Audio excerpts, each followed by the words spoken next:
day we be grinding, and if you ask me, we the best, I'ma be like, yo, that's us with the crazy flow. And you gon' hear us on the radio. This is how we do every day, we be grinding. And if you wanna come and test us, I'ma be like, yo, that's us with the crazy flow. And you gon' hear us on the radio when I'm spitting all these rhymes. What's up, fellas? This is Coach KK. If you don't understand this chess analogy right here, you might want to check out part 1 of this volume. Do your offense have an identity? This is volume 2.5, part 5. As you can see, we compared the chess pieces on the chessboard to the players on our offense. We're working from the spread playbook, and we have just 4 sets.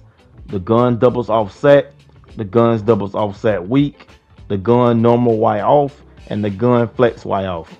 Okay, so that's 4 sets, which means 4 audibles times 4 sets, which is 16 plays, plus the original play that you came out with at the line of scrimmage. Okay, we are fully loaded. My primary goal in every formation, unless it's an empty formation, as long as a running back is in the backfield, my primary objective is always, within every scheme, is to make sure we have outside runs and inside runs. Then we work to passing. We are a run first team. Now, the scheme don't seem like it, especially the previous schemes that we had, but I've always ran the ball in these schemes. You know, we run off the inside zone. If they pinch the line in, we throw bubble screens and stuff like that. Here we go, playing some lockdown D. Number 4 coming through for us. Let's get it, Mosley. All right, so first down, let's get it. As you can count the box, as you can see, count the box. Sometime on the first play of the game, we like to run zone inside, fake jet. We'll do the zone first and fake the jet, and then later on, we'll do the jet touch pass when we get him crunching in. I like to get to the second level of the defense running the ball with counter trade, inside zone, halfback draw, 45 base, and 0-1 trap. As you can see, the 2 safeties and the 3 cornerbacks are not involved in this play, especially the 2 safeties and the 2 wide cornerbacks. Maybe that slot defender can cheat in a little bit with the linebackers and help out as if it's 4-3, but he just not in the box. They got the box drawing out for you, he's just not there. So it's 6-on-6. My tight end, this is why this is volume 2.5, because my tight end, Kittle, is not flexed out. He's right along with the right tackle. So we're able to play 6-on-6 matched up. And here we go. We know that this man is using the middle linebacker. So we fake the inside zone and we throw an outside bubble screen. Now, it was 1-on-1 out there, and that defender was barely even in front of my receiver. So why not take a chance? I always feel like 1-on-1 in open field and space, the offense should win the battle. The offense should win the battle. So here he goes, still roaming on his linebackers. He have to wiggle around and go around defenders because we have all of those different type of running schemes. Fellas, we have our playbook on the field, especially running wise with this scheme. You know, I've always been a run first type of guy. It don't seem like it because I pass more, but I am a run first type of guy. I'm going to check and see the numbers, the hat count. What's at the line of scrimmage? Who's in the box? Who's not? You know, as you can see, no huddle, please. Number 7 was blitzing. Number 7 was in my backfield. So now we're going to hit him with a no huddle. He never hot routed or audible on defense or changed his play. So, boom, we hit an out route, touchdown. We're anticipating the cornerback blitz once again. And lo and behold, that's what he did. Now, I was already looking to the left side because we were running that flat route, a.k.a. the table route from the running back. And my peripheral just saw that route wide open. You know, my peripheral saw the cornerback blitzing. So, nice way to pick up on the defense tendencies.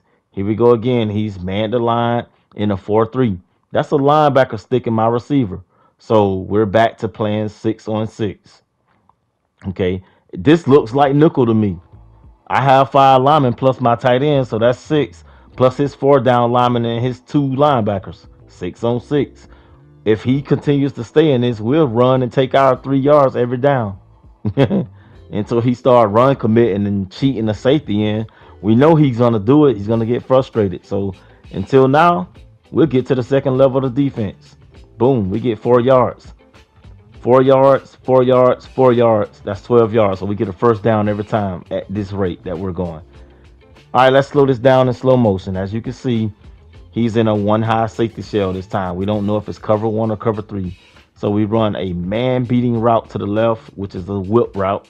And we run a zone beating route to the right, anticipating that that cornerback is in a deep fourth or deep third.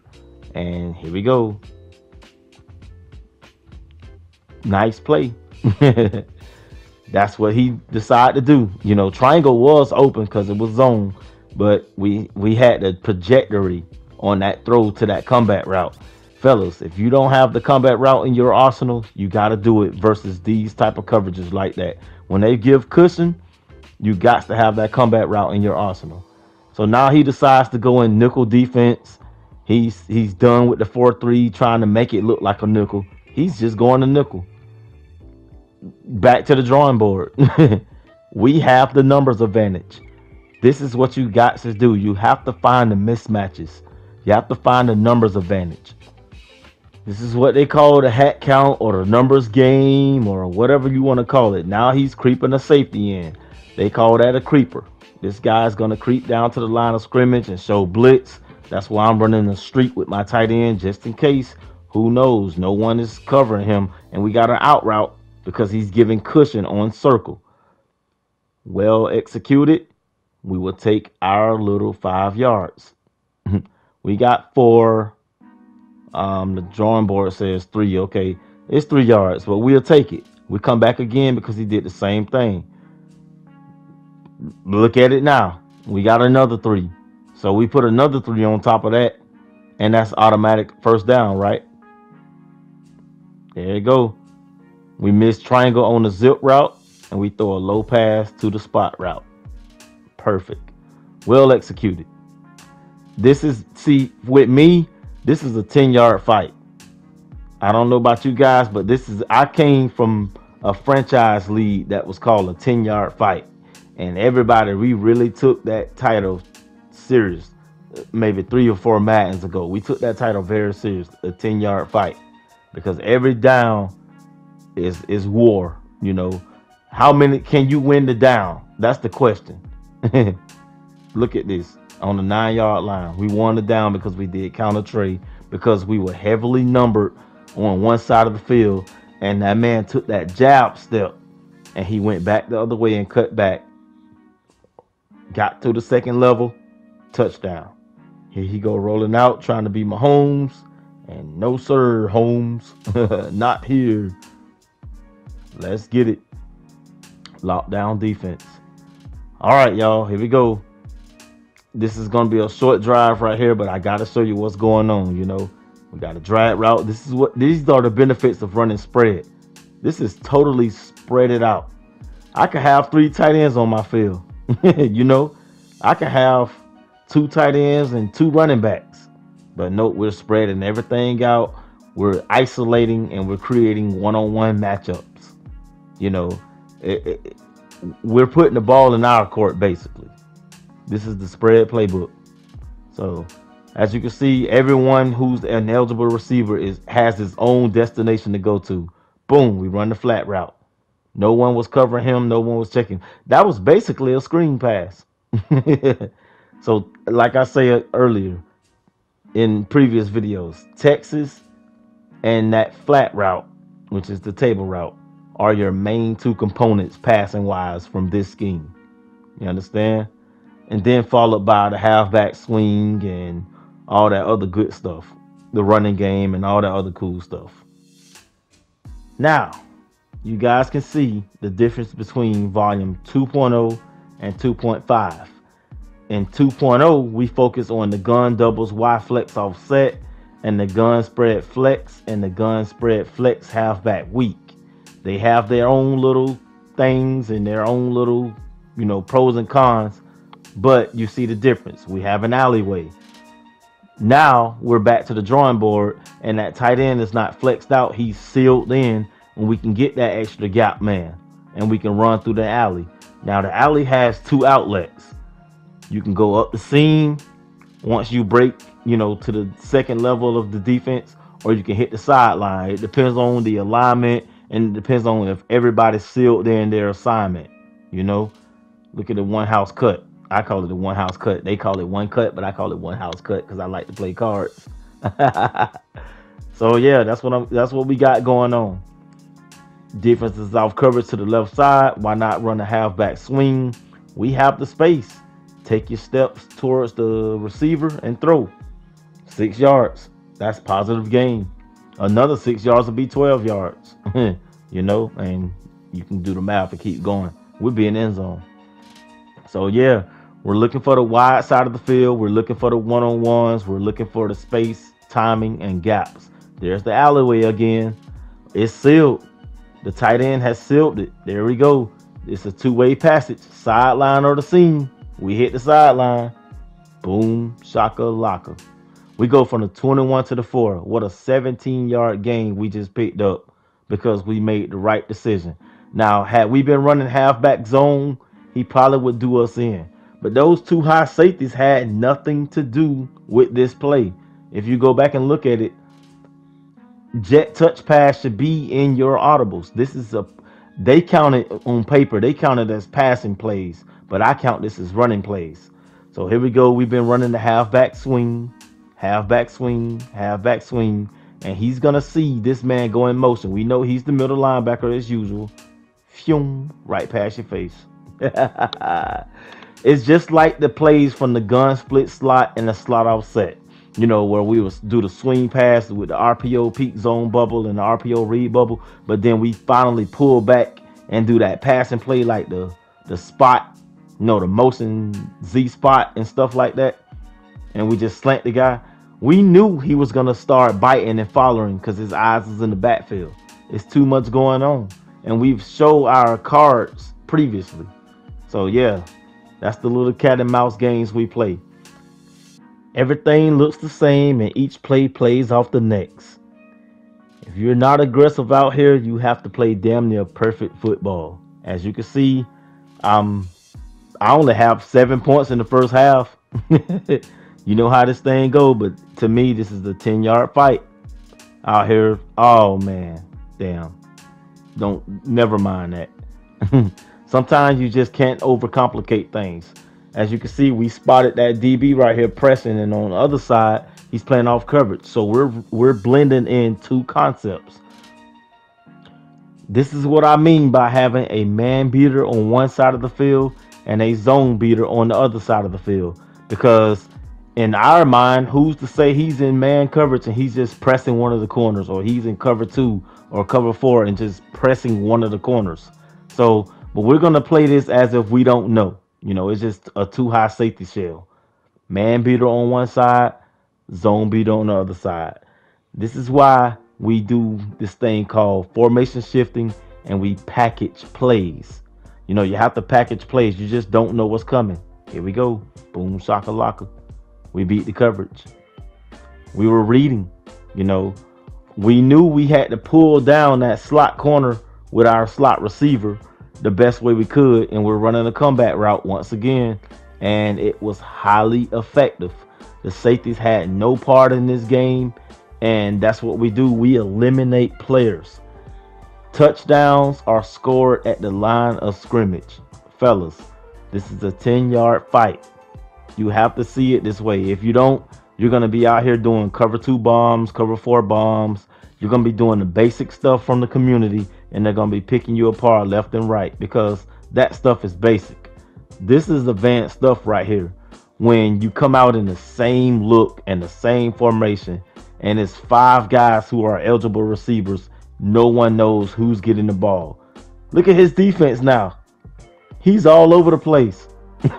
It's 3rd and inches. I got the world is my oyster. Just like that. From the 49-yard line down to the 25-yard line.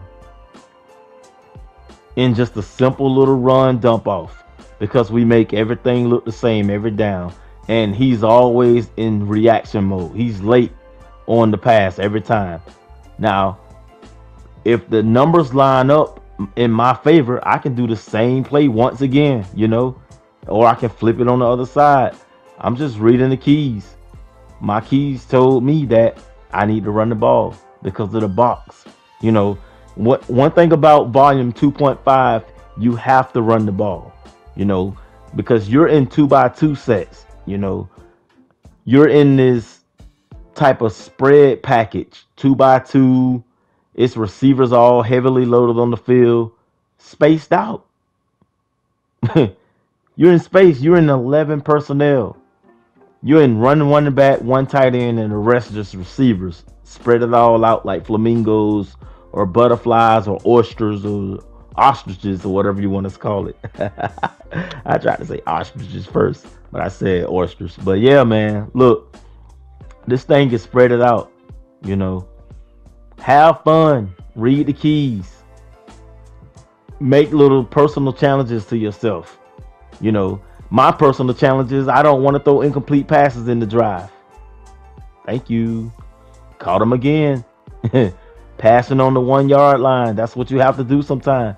He tried to be slick and use the slot corner, and he thought we was doing the bubble screen because we showed him that before. When you show somebody something, they're going to start biting, and he was too late on the slant. Thank you. Touchdown. We'll take it. And here we go. 4th and 22. You just know they got to do some crazy stuff.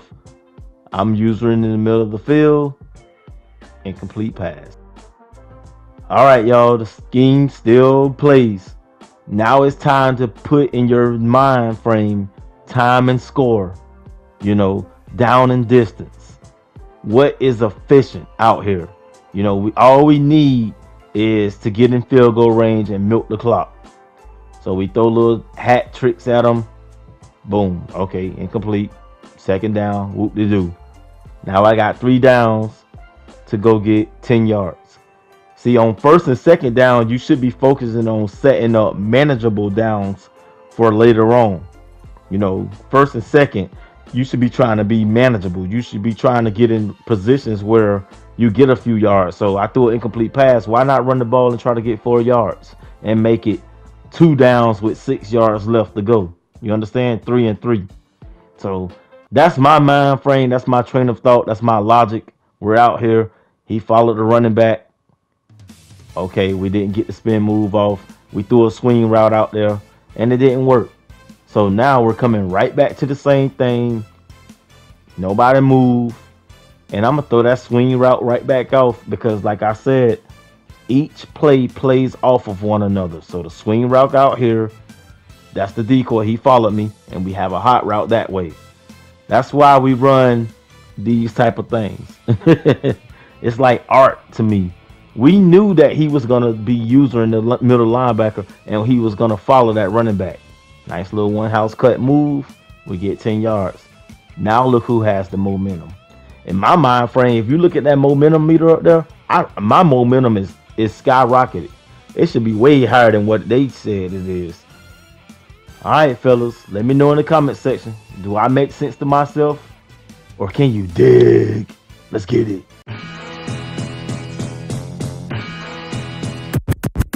This is how we do it every day. We be grinding, and if you ask me, we the best. I'ma be like, yo, that's us with the crazy flow. And you gon' hear us on the radio. This is how we do every day.